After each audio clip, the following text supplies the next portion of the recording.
嗨，大家好，我是探评书，今天是2025年10月1号。这一期我们继续胡聊胡适、胡指胡威，还有胡一进老师昨天证监会召开“1055”资本市场规划上市公司和行业机构座谈会。在这个会上吴清强调以科创板、创业板两创板改革为抓手，进一步深化投融资综合改革，全面推进实施新一轮资本市场改革开放，不断提升市场的吸引力、包容性和竞争力。上市公司、行业机构和中介机构作为资本市场重要参与主体，希望大家聚焦主业，强化功能。科创板、创业板这个两创板，那这个肯定跟科技有关的。这也是为什么这最近这个双创指数是不是走得非常猛我记得9月份创业板涨了12%，原来是监管这个有意为之那关于双创为什么得到重视？这个科创企业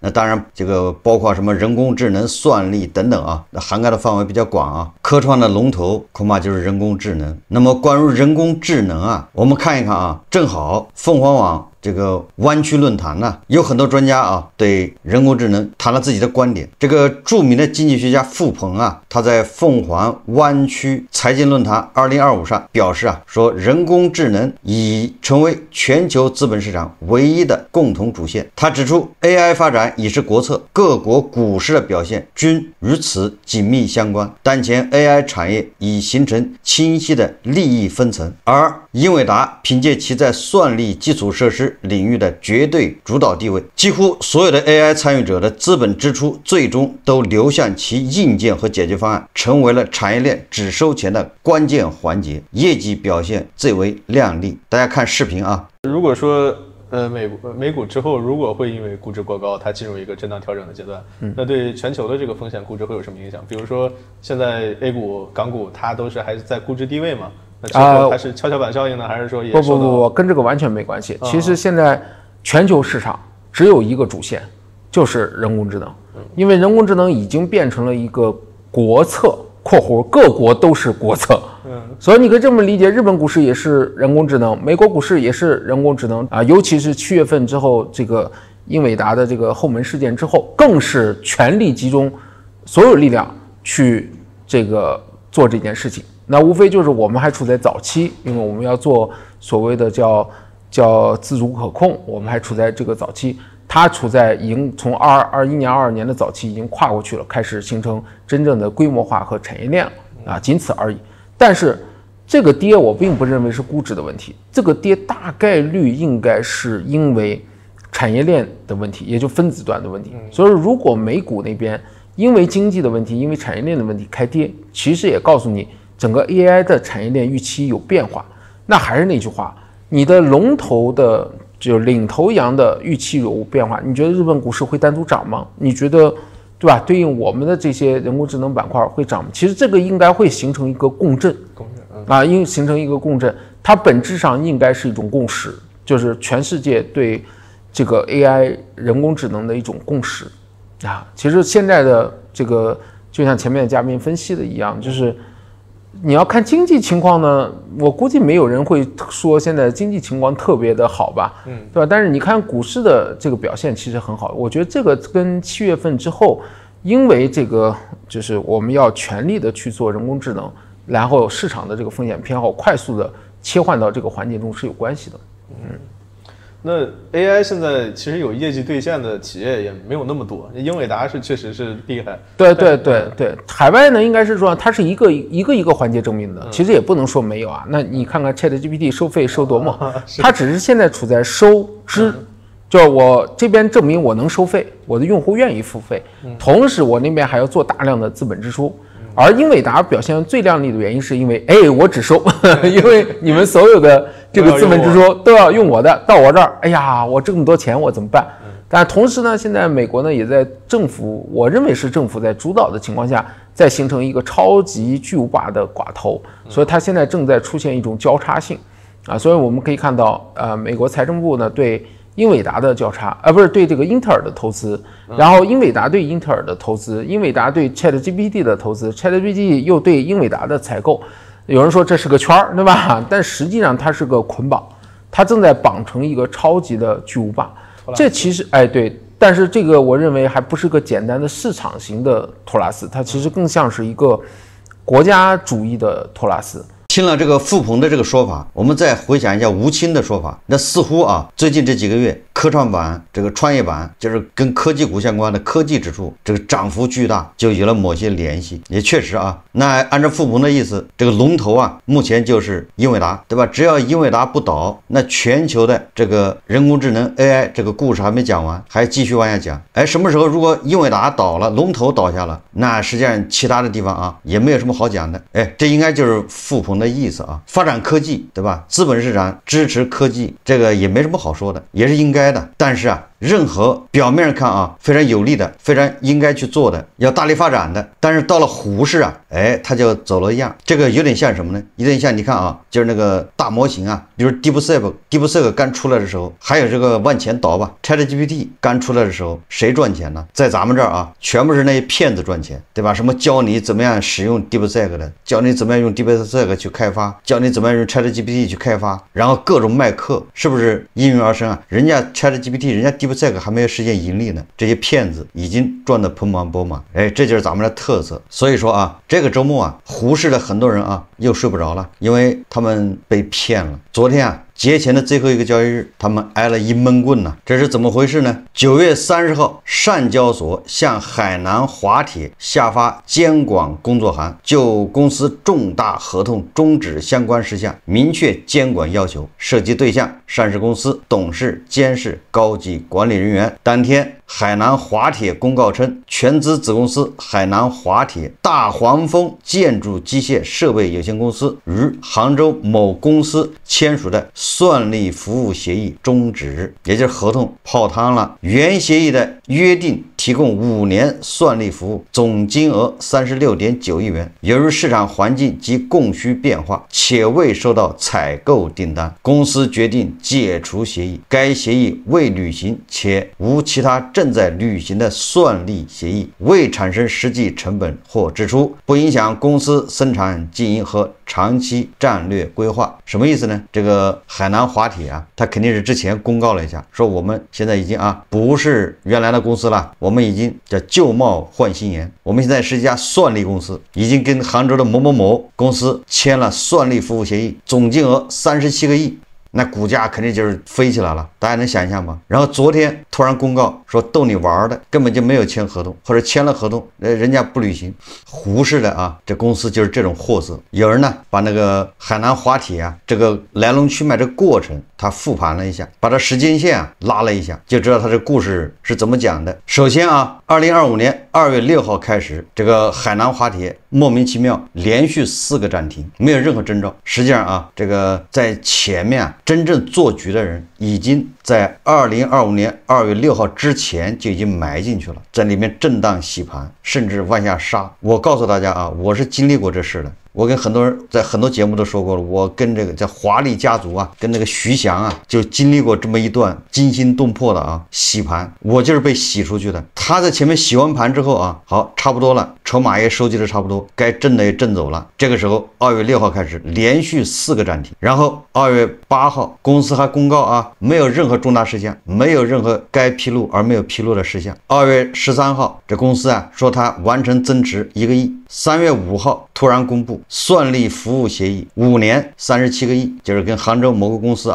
3月5号到3月7号连续3个暂停，股价见顶。实际上这个时候借利好出货了，但是直接出也出不了。5月4号公司又公告说回购2到3个亿，不超过15块9毛5一股。什么意思不停的出利好对吧？说公司要拿2到3个亿在15块9毛5以下增持，那你说公司有这信心，那你说那些散户，那些叫金融消费者肯定是就像捡到宝一样的，对吧？凡有调整马上就买进去，你一买人家就出货，一看再不行，对不对？好，公司又发个消息说要筹划在新加坡上市，又来一个好消息，那金融消费者又来一批，然后这个主力又出货一批，派发筹码这中间公司还有很多小道消息，各种各样的小道消息7月2号公告发行公司债不超过20亿，你看看又要借钱，一看就是要大干快上呢，不是闹着玩的更有意思的是8月上旬那个时候不是公告了一个天大的项目吗？1万亿的这雅江水电站。好了，这家公司又跟雅江水电站挂上钩了，参与雅江大坝业务。8月15号露出真面目，对吧？这里面的高管、大股东、实际控制人都开始纷纷减持，一共是4423万股，这里面还夹杂着员工持股计划减持。9月10号，昨天是9月30号，正式告诉大家是逗你玩的，37亿的算力合同终止，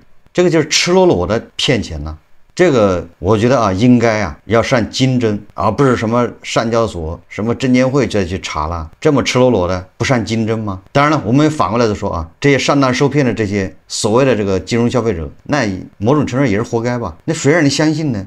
明知这就是个骗子。我记得我在这个胡适节目里面天天拿这个开玩笑，对不对？一个钢铁公司把个厂房收拾，摆几台服务器就成了算力公司，就问你服不服？不服是吗？一个生产火腿肠的，对吧？去收购一家做芯片的股权，然后说我要开发芯片，要制造芯片的，就问你服不服？就问你信不信？关键很多人信呢，你说怎么办呢？你说说啊，大家都知道，如果我们要签个这么大的合同，37个亿的，这不是开玩笑啊。那双方也要签违约条款的，就如果你要不做怎么办？我要违约了怎么办？对吧？就是小韭菜买个房子还要交定金啊，对吧？你就是买个那个小米的什么预期，你先交5000，再交2万，不是一步步来的吗？对吧？你就买个二手房，这不是不是先要交个定金啊？或者你搞一个37亿的算力大单，有没有违约金？现在啊，就是明显他公告是对方违约吗？那你要起诉对方啊。这杭州是什么公司啊？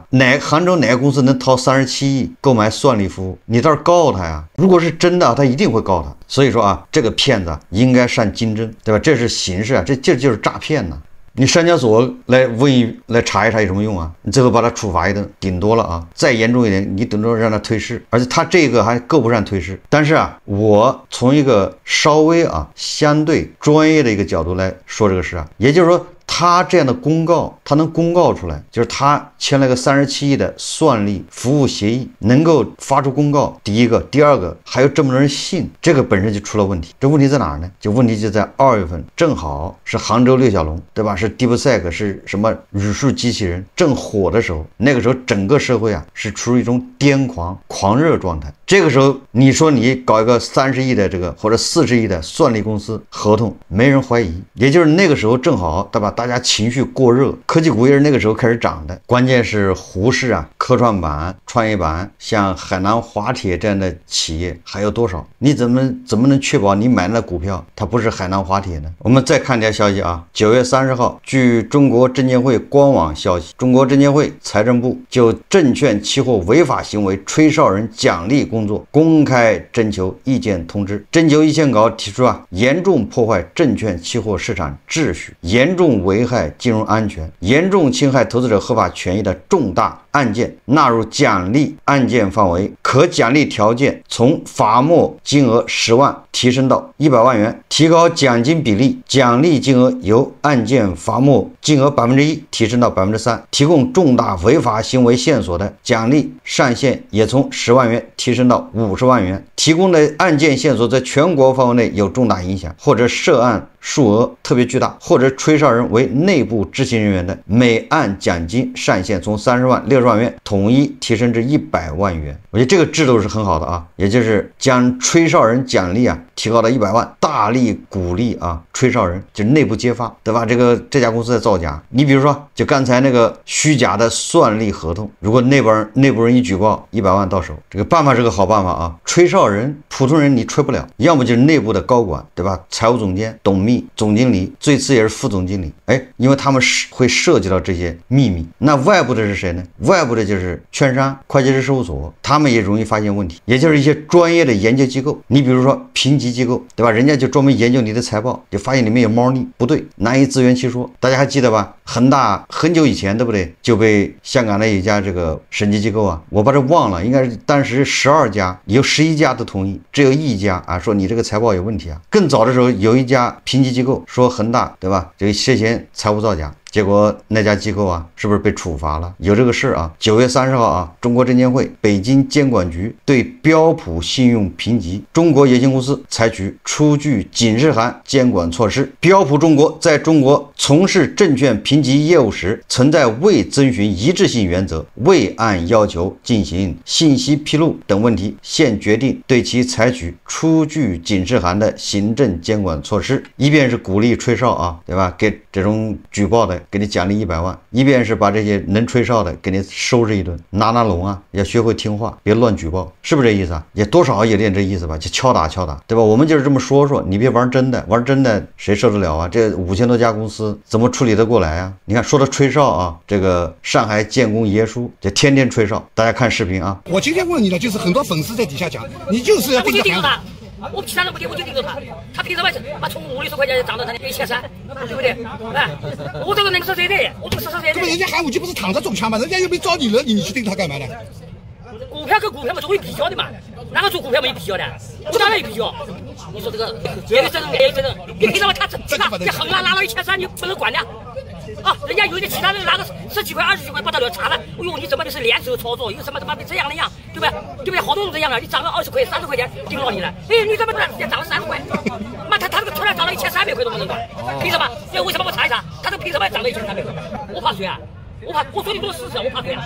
我也没造谣，我没说他坏话，这不是坏话嘛？都是事实嘛？你是1390块钱，是什么？我这个2块钱也是事实嘛？我凭什么是2块钱嘛？我是黄金股，后面是黄金矿，那么我是订了上半年订单3600个亿，啊，你这个是对啊，15年以后可以造出芯片，芯片是赚大钱，我知道芯片是赚大钱，你骗多也没几万，你骗多也没5万，但是你造出来什么了？没造出来，你还等5年以后，等到5年啥情况谁知道？万一形势有变怎么弄？人家现在1500块钱没你的，到这里你轻轻悄悄的我没造出来啊，一句话就过去了。这个建工爷叔啊，就天天吹这个寒武纪的哨啊，他每天都在评价寒武纪啊。有时候寒武纪啊，这芯片还没造出来呢；有时候寒武纪啊，这个根本就没有利润呢。凭什么从60块涨到1300块？但是寒武纪啊，现在在增发，很多机构都去抢啊。我看到增发价将近1200啊，什么概念？太疯狂！当然了，关于科技股的这个泡沫或者叫笑话或者叫故事啊，远不止这一家。下面还有啊，这个财联社9月30日电，新易盛公告称，公司控股股东及实际控制人之一高光荣计划通过询价转让方式转让1143万股，占公司总股本1.15%。转让原因为自身资金需求。这个高光荣啊，曾经因为违反限制性规定转让股票被证监会立案调查，并受到行政处罚，实现告知书。这个新易盛是什么股票呢？大家也知道啊，这个就是号称啊 A 股观模块龙头公司啊，是今年以来啊涨了6倍大牛股啊。按照30日新易盛的收盘价365块钱一股算，高光荣本次减持市值达42亿元，对吧？这个金融消费者啊来买单吧。这董事长这个啊实际控制人最高兴的，你把它炒到啊366，很好啊，你喜欢的卖给你啊，这一点都不含糊啊。6倍大牛股，高位套现，大家都知道啊，什么观模块，我也不知道它有没有核心技术。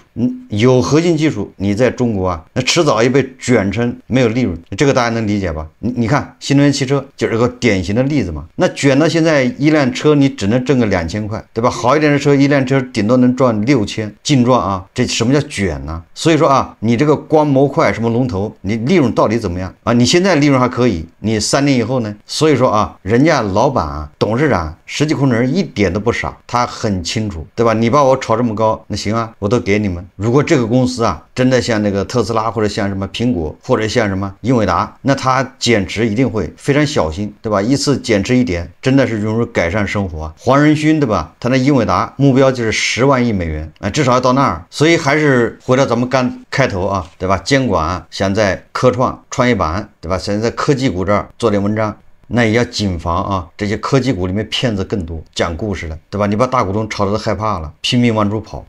还有一个大牛股啊，不能叫大牛股吧，叫小牛股吧，叫豪威集团原名威尔股份控股股东，你通过大宗交易的方式减持2400万股上市公司股票，按其最新的收盘价150亿元计算，减持规模超过36亿元。豪威集团2025年累计涨幅45%，虽然啊谈不上是一枝独秀，但涨幅啊也是较为惊人呐。指数来到了3900点，这些大股东啊纷纷对吧扛不住了，先走为上，逢高套现呢。我们再看看，还有一个讲故事的股票啊，叫诺辉健康。9月27日，被誉为癌症早筛第一股的诺辉健康，已在港交所连续停牌18个月。按照港交所规定，公司可能因此被强制退市。2015年，诺辉健康成立于浙江杭州。2021年，实现香港联交所成功上市，成为中国癌症早筛第一股。诺辉健康针对中国目前高发癌症前3位中的结直肠癌和胃癌，公司已经分别上市并商业化3款明星产品。2024年3月，审计机构德勤拒绝为公司财报背书，并发出关于质疑销售真实性等问题的关注函，成为压垮诺辉健康关键一击。也就是啊，人家香港的这个审计机构还是负责任呢，你这做的报表人不敢信呢。他那个报表啊，就是销售收入是造假，实际能认的销售收入啊只有7000万，但是他公布的是7.6亿，就是这妥妥的啊，跟绍伊股学的，后面加了个0。诺辉公司2022年全年实际销售额为7695万元，与其公布的7.65亿元相差9倍，那正好就是后面加个0嘛。所以说啊，在后面加个0，不要以为是笑话，这很多各行各业都在应用啊。好了，这个癌症早筛第一股终于退市啊，还好啊，它没在沪市上市，割的是对吧？这个香港投资人的钱，怎么样确保把这样的公司能拦在沪市之外？好，这期节目啊，咱们就聊到这里，感谢大家收看。如果喜欢我的节目，欢迎订阅、转发，也可以在下方留言评论，谢谢大家。